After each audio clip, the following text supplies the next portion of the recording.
आज भी जिसने भुट्टो का नाम मिटाने की कोशिश की, भुट्टो का नाम आज भी जिंदा है। जिसने नवाज शरीफ का नाम मिटाने की कोशिश की, नवाज शरीफ हमेशा जिंदा रहेगा।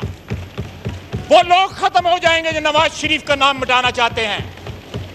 नवाज शरीफ का नाम जिंदा होगा, जिंदा रहेगा, पाइंदा रहेगा। यह तारीख ने बार बार साबित किया है। 3 दफा वो वजीर आजम बना, जिन्होंने हटाया उन्होंने कहा हमने खत्म कर दिया नवाज शरीफ को। नवाज शरीफ बार बार आया, मेरा कायद बार बार आया, अवाम के वोटों से आया, कोई उसका रास्ता ना रोक सका।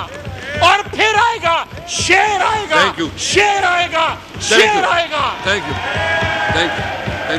जनाब स्पीकर, मैं आपके लिए नहीं, अपने लिए नहीं, इस अवाम के लिए, इस सिस्टम के लिए इस्तदा करता हूं प्लीज कि इंसाफ के तकाजे पूरे करें, इंसाफ के तकाजे पूरे करें।